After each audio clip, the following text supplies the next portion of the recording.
3-4 قرآن کریم اکٹھا انہوں نے ختم کر لیے، تو کیا وہ 3-4 قرآن کریم کا یکجا کر کے ایصال ثواب کیا جا سکتا ہے مروین کو؟ اعوذ باللہ من الشیطان الرجیم، بسم اللہ الرحمن الرحیم۔ جی بالکل، جو بھی ہم نے نیک عمل کیا ہو اس کا ثواب ایصال کر سکتے ہیں، چاہے انفرادی طور پہ کرنا چاہیں چاہے اجتماعی طور پہ کرنا چاہیں، دونوں صورتیں صحیح ہوتی ہیں۔ اچھا، ایک سوال اور تھا مفتی صاحب کہ کہہ رہے ہیں فطرانی کی رقم جو ہے ہمارے پاس جو واچ مین ہے یا گاڑی صاف کرتے ہیں، ایسے جو لوگ افراد ہیں، ظاہر ہے وہ اتنے مالی طور پہ مستحکم نہیں ہوتے، کیا ان کو دیا جا سکتا ہے؟ جی بالکل، جو بھی غیر مالک نصاب ہو اور غیر سید ہو آپ ان کو دے سکتے ہیں، چوکیدار مالی وغیرہ کو، اپنے چوکیدار کو بھی دے سکتے ہیں، لیکن بس اس میں یہ خیال کریں کہ پھر ایسا نہ ہو کہ ہم اس سے زائد کام لیں، تو پھر وہ اس طرح ہوگا کہ زکوٰۃ اور فطرے پہ آپ نے ذاتی نفع بھی لے لیا، وہ نہ کریں، تو اپنے قریبی لوگوں کو دینے میں بھی شرعاً کوئی حرج نہیں ہے۔ اچھا، ایک صاحب ہیں وہ مقروض ہیں، یعنی کہ قرضہ انہوں نے دیا ہوا ہے کسی کو، وہاں سے ان کو مل نہیں رہا، لیکن یہ چاہتے ہیں کہ کسی طرح میرے پاس جو وہ ہے اس پر میں زکوٰۃ دوں، تو کیا اس وقت زکوٰۃ ان کے لیے بنتی ہے؟ زکوٰۃ ان پر لگتی ہے؟ مطلب کسی کو قرضہ دیا ہوا ہے جی اور ان کے پاس یہ مالک نصاب ہے؟ جی، خود صاحب نصاب۔ جی ہاں، تو بالکل زکوٰۃ اس پر تو بنے گی، بلکہ جو قرض دیا ہے اس پر بھی زکوٰۃ بنے گی۔ اچھا، ٹھیک ہے نا، وہ سال بہ سال بنتی رہے گی، ادائیگی اس وقت لازم آئے گی جب وہ قرض واپس ملے گا۔ جب بعض لوگ یہ بھی کویسچن کرتے ہیں کہ وہ اتنا غریب ہے کہ ہمیں قرض دے گا نہیں، تو ایسا ہو سکتا ہے کہ زکوٰۃ بھی ادا ہو جائے اور قرض بھی معاف ہو جائے یوں۔ تو دیکھیں، جب آپ نے دیا تھا تو آپ نے زکوٰۃ کی نیت سے نہیں دیا تھا، لہذا آپ یہ تو نہیں کر سکتے کہ آپ یوں نیت کر لیں کہ جو قرض ہے وہ زکوٰۃ میں کٹ جائے، ایسا نہیں ہو سکتا۔ ہاں، یوں ہو سکتا ہے کہ مثال کے طور پہ 50,000 قرض ہے تو آپ اپنی 50,000 زکوٰۃ اس شخص کو دے دیں، اگر وہ غیر مالک نصاب ہے، یہ زکوٰۃ ادا ہو جائے گی، پھر آپ کہیں میرا قرضہ دو اور وہ واپس لے لیں، زکوٰۃ بھی ادا ہوگی اور قرض کا معاملہ بھی نپٹ جائے گا۔ ایک سوال اور ہے نصر صدیقی صاحب کا، وہ کہتے ہیں کہ تراویح ہو رہی تھی، معتکفین جو ہیں وہ سائیڈ میں بیٹھ کے باتیں کر رہے تھے 2-3، تو ان صاحب نے کہا کہ بھائی ابھی تو تراویح ہو رہی ہے، آپ تراویح پڑھیں، آپ تو اعتکاف میں ہیں، تو انہوں نے کہا ہم نے 15 روزہ تراویح پڑھ لی ہے، تو اس کے لیے کیا حکم ہے؟ جو معتکفین ہیں کیا ان کے لیے؟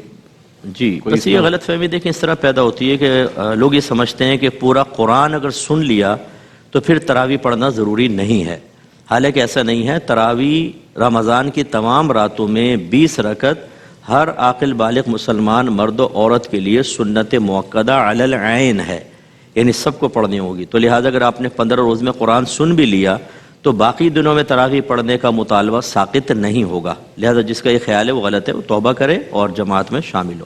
اجازت تو دے۔ جی کاروبار کے لیے قرضہ لیا گیا اور قرضہ لینے کے بعد اب وہ یہ چاہتے ہیں کہ میں زکوٰۃ دے دوں اس پر، یا اس کو اگر لوٹایا نہ جائے، زکوٰۃ دے دی جائے تو وہ ناراض ہو جائے گا، تو ان دونوں صورتوں میں کیا صورت اختیار کی جائے؟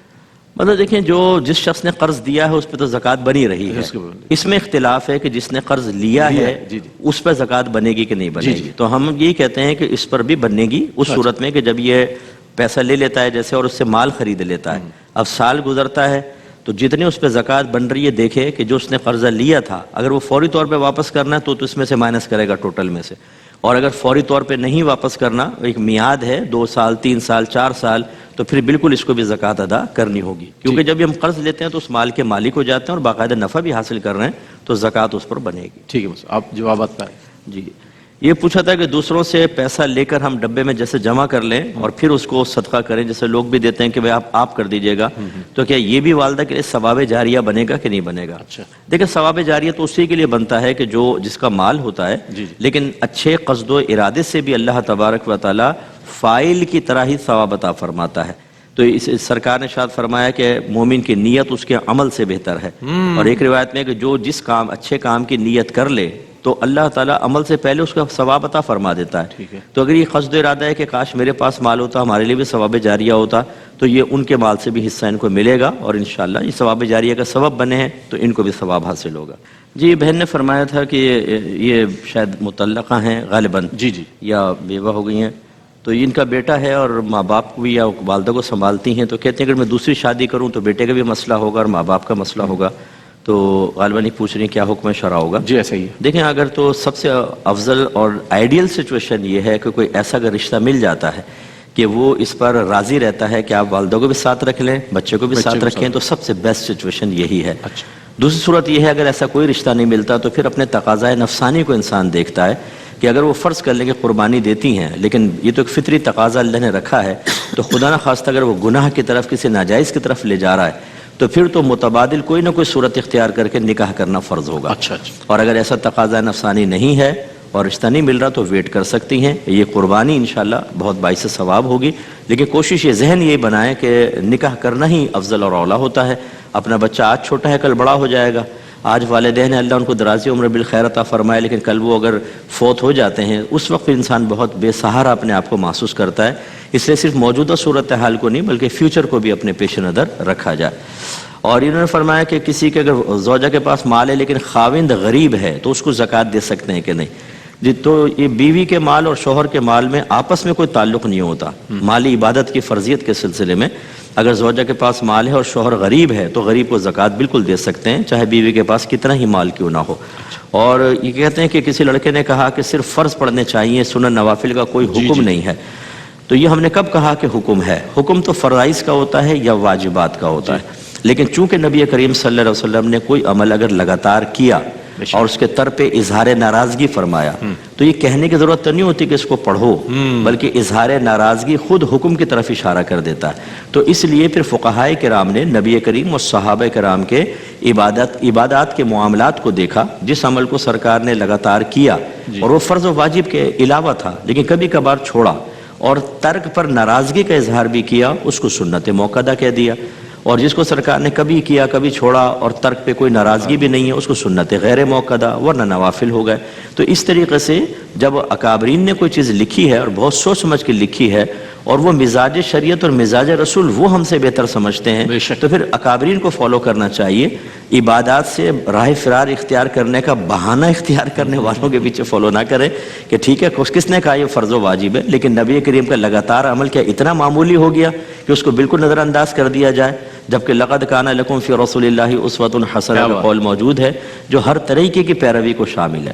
اچھا، مجھ سے بھی ایک سوال اور بھی تھا. انہوں نے پوچھا تھا ہمارے بھائی نے کہ جب لوگ اس دنیا سے چلے جاتے ہیں تو کیا ارواح وہاں پر والدین اور دیگر رشتہ داروں کے ارواح کی ملاقات ہوتی ہے یا کیا اس کی صورتحال ہوتی ہے؟ اس کے حوالے سے جی بالکل روایات میں موجود ہے کہ جب کوئی مر کے روح وہاں پہنچتی ہے تو دیگر رشتہ داروں کی ارواح اس سے ملتی ہیں اور زندوں کے حالات معلوم کرتی ہیں کہ فلاں کیسا ہے، فلاں کیسا ہے، کیسا تھا. اور بلکہ یہ لکھا ہے کہ اگر کوئی بلی بھی ہوتی ہے تو اس کے بارے میں بھی پوچھتے ہیں کہ وہ کیسی ہے. اور بعض اوقات ایسا ہوتا ہے جب کوئی پہنچتا ہے اس سے پوچھتے ہیں کہ فلاں کیسا ہے تو وہ کہتا ہے کہ وہ تو مجھ سے پہلے مر گیا تھا. تو کہتے ہیں وہ تو یہاں تو نہیں آیا. تو سمجھ جاتے ہیں کہ وہ معذب روح ہے، کسی وجہ سے وہ ہم تک نہیں پہنچ سکا اور عذاب میں مبتلا ہے. تو یہ بالکل ملاقات ہوگی انشاءاللہ. اچھا یہ بتایا، بہن نے پوچھا تھا کہ کیا زکوٰۃ دیتے ہوئے بتانا ضروری ہے کہ یہ زکوٰۃ ہے؟ جی جی تو لازم نہیں ہوتا. آپ عیدی گفٹ دے کر کہہ کر کے دے سکتے ہیں، لیکن دل میں نیت ہونی چاہیے کہ میں زکوٰۃ ادا کر رہی ہوں تو ادا ہو جائے گی.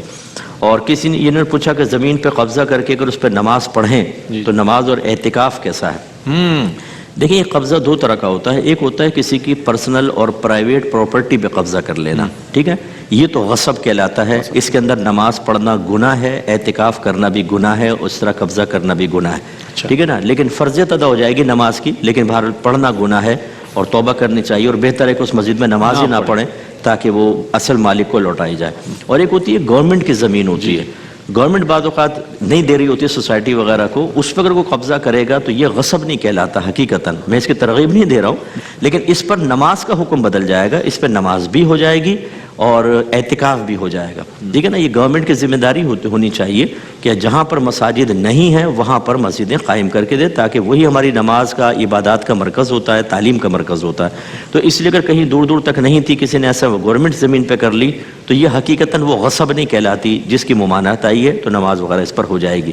پھر اعادہ کر دیتا ہوں، ترغیب نہیں دے رہا ہوں، حکم شرع بیان کرنا مقصود ہے. لیکن اس میں یہ بھی دیکھا گیا کہ بہت قرب و جوار میں مساجد بھی ہیں، لیکن کوئی پارک ہے، کوئی ایسی جگہ ہے کھلی جگہ، اس کے اوپر ظاہر ہے دروازہ لگا دیا گیا، مدرسے کا نام لکھ دیا گیا، اب نمازیں بھی ہو رہی ہیں وہاں پر.